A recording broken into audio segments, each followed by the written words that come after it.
All right, we've got to talk about this latest so-called bombshell making the rounds in conservative media. And I say so-called not because I'm dismissing it outright, but because when the right throws around that word, you know it's usually meant to push a narrative before all the facts are in. But here's the thing. If you believe in actual democratic values, you do have to take this seriously. Because if there's even a grain of truth in what this whistleblower is saying, then it cuts to the heart of something Democrats have been claiming to protect for years: integrity in government and the proper use of intelligence. A Democratic staffer, someone who worked on the House Intelligence Committee for over a decade, told the FBI that Adam Schiff, back when he was in the House, approved leaking classified intelligence.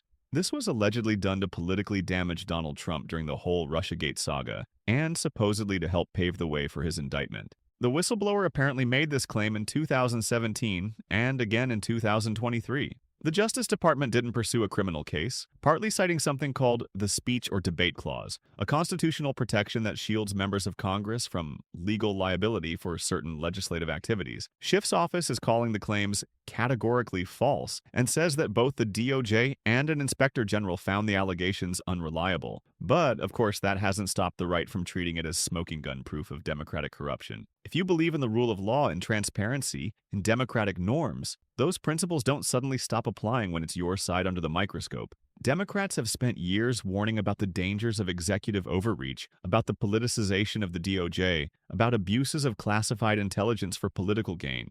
If it turns out Adam Schiff really did approve the leaking of classified intel for political purposes, then that's not just a bad look. That's a betrayal of the very values we say we stand for. And pretending otherwise would make us just as hypocritical as the people we've criticized. This is bigger than Schiff. This is about trust in Congress, in oversight, in the intelligence community. If people on either side of the aisle start thinking classified material is just another political tool, we are sliding into dangerous territory. The president has already said he wants to see Adam Schiff held accountable for the countless lies he told the American people in relation to the Russiagate scandal. I brought Tulsi Gabbard out to this podium to talk to you about all of that, and this administration is taking accountability very seriously. As for this new FBI whistleblower report, I understand Kash Patel last night declassified a 302 FBI document showing that a whistleblower who is a Democrat, a career intelligence officer who worked for Democrats on the House Intel Committee for more than a decade, repeatedly warned the FBI in 2017 that then Rep. Adam Schiff had approved leaking classified information to smear then President Donald Trump over the Russiagate scandal. This is obviously a bombshell whistleblower report. Hopefully more people in this room will cover it as such. And I have a quote from the FBI director for all of you. He has said this: "For years, certain officials used their positions to selectively leak classified information to shape political narratives. It was all done with one purpose: to weaponize intelligence and law enforcement for political gain. Those abuses eroded public trust in our institutions. The FBI will now lead the charge with our partners at DOJ, and Congress will have the chance to uncover how political power may have been weaponized and to restore accountability." Classified information isn't just bureaucratic paperwork. It's stuff that can affect national security, diplomatic relationships, and yes, even lives. If someone's leaking it for political advantage, that undermines the whole system. And if people believe lawmakers get away with it scot-free, public trust collapses even further. One of the worst mistakes Democrats could make right now is to retreat into silence because this story comes from the right. If the allegations are baseless, then we should demand an equally public, equally aggressive debunking. Show the evidence. Lay out why this whistleblower's claims don't hold water. Don't just hide behind legal clauses or point to past conclusions. Walk the public through the facts so the narrative doesn't get filled in by the loudest MAGA voices on Fox News. And if the allegations are true, then Democrats should be the first to call for accountability. Not Mitch McConnell, not Donald Trump, United States. Because if we don't police our own, we're basically telling the country that all of our talk about norms and integrity was just political theater. Now, let's be real. Karoline Levitt, Trump's press secretary, is not a neutral actor here. Her job is to amplify anything that hurts Democrats. She's using words like bombshell because that's how you feed the conservative outrage machine. But here's the catch. Just because the messenger is partisan doesn't automatically mean the message has zero truth. That's why serious, independent journalism is so important here. This moment is a test, not just for Schiff, not just for the Democratic Party, but for anyone who claims to care about the health of our democracy. The easy thing to do right now is to wave this away as a smear campaign. The harder and more honest thing is to say, If this happened, it's unacceptable. If it didn't happen, prove it loudly and clearly. Either way, the public deserves transparency, because the precedent we set now will matter the next time, and there will be a next time. It's a shock just to say it out loud.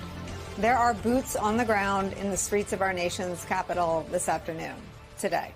National Guard troops arrived earlier today, acting on orders from their commander-in-chief to execute a takeover of Washington, D.C.'s police department in order to fight crime, which data suggests is at its lowest in decades. And we should point out, which hasn't been done in the past to solve crime or anything else. Earlier, Mayor Muriel Bowser met with Attorney General Pam Bondi, along with several top Justice Department officials, about how to actually implement Trump's new directive, as protests have erupted across Washington, D.C. And while administration officials maintain that Donald Trump's decision to federalize D.C.'s police force is entirely legal, there are clear and obvious questions and concerns about what happens next. More specifically, what if this is just the beginning? And I think this issue of using the military to go after American citizens is one of those things I think is a very, very bad thing. Even to say it for political purposes to get elected, I think it's a very, very bad thing, let alone actually doing it. When I was in the White House, for that matter, DHS, I was, originally the conversation would be, Mr. President, that's outside your authority, or, that's a routine use. You really don't want to do that inside the United States. But now that he's talking about it as I'm going to do it is again, it's disturbing. You've probably seen the headlines today. Retired generals and military leaders are calling Trump's latest move in Washington, D.C. nothing more than a political stunt. And they're not mincing words. They're saying this isn't about safety, it's about politics, about optics. And honestly, they're right. President Trump just deployed hundreds of National Guard troops into the streets of Washington, D.C., a city where the mayor, the council, and most residents were not asking for this kind of show of force. The White House is framing it as part of a massive law enforcement surge, claiming it's about fighting crime and homelessness. But here's the catch. Crime in D.C. is actually near a 30-year low. And now we're learning the Pentagon is weighing something even bigger, a permanent domestic civil disturbance quick reaction force. Basically, a standing military unit ready to drop into U.S. cities at a moment's notice. That's not me speculating. That's from reporting by The Guardian and The Times. And if that doesn't raise red flags for you, it should. We have a long-standing tradition in this country of keeping the military separate from domestic law enforcement. That's baked into laws like the Posse Comitatus Act, which exists specifically to prevent presidents from using troops as their own personal police force. When you start normalizing military deployments in cities for non-emergency situations, you're eroding that line. And history, both here and around the world, shows us exactly where that can lead. Military leaders know this. That's why they're calling it a stunt. They understand the dangerous precedent this sets. When I walked from the White House to outside with President Trump toward what is a political event, look, President Trump could do whatever he wants to do. He's a politician, but I'm not. And because I went out there in that uniform, that was a terrible moment for the United States military, and it gave the perception of politicization. It wasn't intentional. It was done by accident on my part. As soon as I realized it was a political event, I walked away from it. So I guess I bring back the voices of General Kelly and Mark Esper and Mark Milley, General Mark Milley, to make clear that we were warned. We were warned as a country, as a public, as a media, of what Trump wanted to do with the military. But now that he's doing it, if you could just tell us what made those men issue these very rare warnings to the country about what it would mean to put the American military on the streets of American cities and potentially use them against Americans. Yeah, I know General Milley and Secretary Esper very well. I've had conversations with both of them about some of these things. What we're seeing essentially is the military used for what, in this case at least, I think is a political stunt. They're used as props, basically, to try to reinforce the messaging that the president is trying to put out. And that's very dangerous. And I think the American people are being conditioned to the president calling up the National Guard in particular, but the military, to whatever goal he might have domestically and for political purposes. And I think it's very dangerous for our country.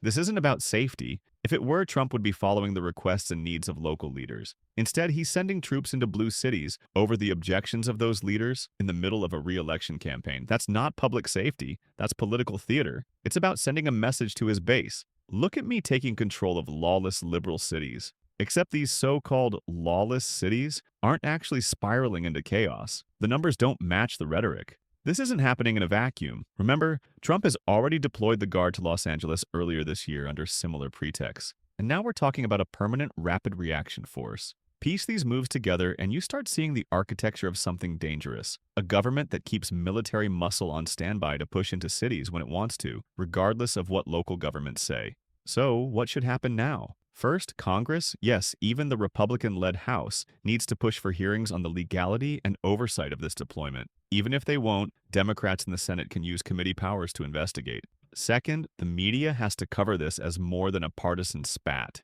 This is a fundamental question about the separation of military and civilian authority. That affects everyone, regardless of party. And finally, we as citizens have to stop letting law and order rhetoric blind us to the erosion of basic norms. Military deployments in cities are not normal. They are not routine. They should not become routine. Retired generals are calling it a political stunt for a reason, because they've seen what happens when governments blur the line between soldiers and police. The scary part? Once that line is gone, you almost never get it back, and that's why we can't afford to look at this as just another headline in the Trump news cycle. This is about the core of our democracy, about whether military power remains under democratic control or whether it becomes a political prop. Today, it's D.C. Tomorrow, it could be any city in America.